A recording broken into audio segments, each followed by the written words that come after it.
વડોદરામાં કોંગ્રેસે બાકીના 58 ઉમેદવારો જાહેર કર્યા। પૂર્વ વિપક્ષી નેતા અમીર રાવત, પુષ્પા વાઘેલા રિપીટ થયા। વોર્ડ નંબર 1 માં પૂર્વ નગરસેવક જહા દેસાઈની પત્ની સોના દેસાઈને ટિકિટ, હરીશ પટેલની જગ્યાએ ડોક્ટર નિકુલ પટેલ ઉમેદવાર। વડોદરામાં કોંગ્રેસે 76 બેઠકો પર 69 નવા ચહેરાઓને મેદાને ઉતાર્યા છે।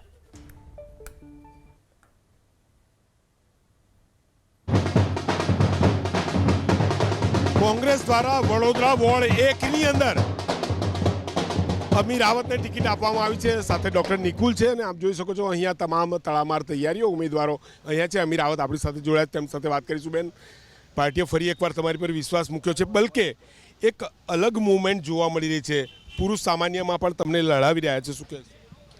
કોંગ્રેસ હંમેશાથી કોંગ્રેસ પક્ષે વિમેન એમ્પાવરમેન્ટનું કામ કર્યું છે। આઝાદી પહેલાંની વાત કરીએ તો ત્યારથી ફર્સ્ટ વખત વડોદરામાં કોઈને મહિલા વિપક્ષની નેતા તરીકે બી મને કોંગ્રેસ પાર્ટીએ એક ચેલેન્જિંગ જોબ આપેલો ને આ વખતે પુરુષ સમોવડી સીટમાં મને પાર્ટીએ મેન્ડેટ આપ્યું છે અને ઇલેક્શન લડવાની તક આપી છે। સૌપ્રથમ તો પાર્ટીની અમારા પ્રમુખ શ્રી અમિત ચાવડાની, પ્રભારી શ્રી રામકિશન ઓઝાજી, મુકુલ વાસનિકજી, બિમલભાઈ શાહ, ઋત્વિકભાઈ જોશી, તમામનો હું આભાર માનું છું કે મને આ ઓપોર્ચ્યુનિટી આપી છે અને ફરી વોર્ડ નંબર 1માં સેવા કરવાનો મોકો આપ્યો છે।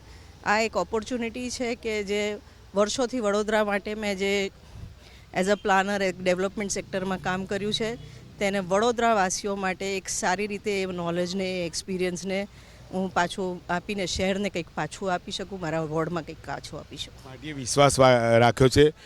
2 રિપીટ થયા છો તમે છો પુષ્પાબેન, સાથે અન્ય 2 નવા ચહેરા પણ છે। ચેલેન્જિંગ કહી શકાય, રિપીટ થશે ફરી એકવાર વોર્ડ 1માં કોંગ્રેસનો પંજો।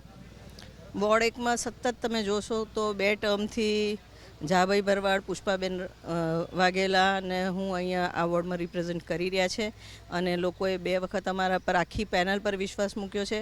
આ વખતે બી રિઝર્વેશનના લીધે જાભાઈના વાઈફને પાર્ટીએ મેન્ડેટ આપ્યો છે, પણ જૂની પેનલ જે આ વોર્ડમાં વર્ષોથી કામ કરી રહી છે એ આખી રિપીટ થઈ છે અને અમને ખ્યાલ જ છે કે અમારા વોર્ડના તમામ નાગરિકોનો અમને ખૂબ સાથ સહકાર છે અને ખૂબ એક્સાઇટેડ છે કે આખી પેનલ રિપીટ થઈ છે અને ફરીથી ખૂબ મોટા માર્જિનથી અમે 3 બહેનો આ વખતે જીતીને એક નવો ઇતિહાસ સર્જીશું। એક સવાલ એ પણ છે કે કોર્પોરેશનમાં ક્યાં સુધી પહોંચશો, કેમ કે જે રીતે સીટોની વાત કરીએ તો ક્રમશઃ ઘટતી ગઈ છે। ગઈ વખતે પણ 7 સીટે અટકી ગયા હતા 76 બેઠકોમાં, કેટલો આંક જોઈ રહ્યા છે? ડેફિનેટલી આ વખતે કોંગ્રેસ બોર્ડ બનાવશે એવું મારું માનવું છે, કારણ કે જે રીતના ઇવેલ્યુએશન કરીને ટિકિટ્સ આપી છે, જે રીતના વડોદરા શહેરમાં પાછલા 35 વર્ષના ભારતીય જનતા પાર્ટીના ભ્રષ્ટાચારીને કુશાસનનો આક્રોશ છે, વડોદરાના ઉપનામો પડી ગયા છે ખડોદરા, મચ્છરનગરી જેવા, જે રીતના ભ્રષ્ટાચારી કાંડ જેમાંથી વડોદરાવાસીઓએ જીવ સુદ્ધા ગુમાવ્યા છે। પછી એ પૂરની વાત કરીએ કે હરની બોટ કાંડની વાત કરીએ કે ચાલતા ચાલતા લોકો બેનહોલમાં પડી જાય ને જીવ ગુમાવે, કાલની જ વાત છે એસટી ડેપો પર છત પડી જાય ને માણસ જીવ ગુમાવે।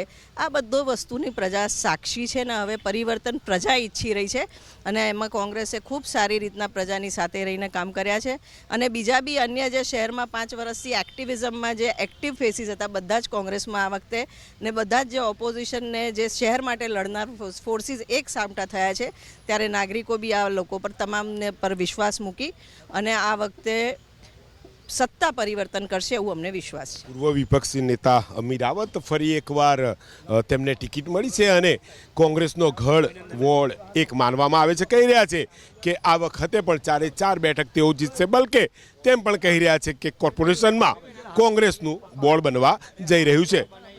કેમેરામેન પરેશ ધોળકા સાથે લોરેન્સ પરમાર, એબીપી અસ્મિતા, વડોદરા।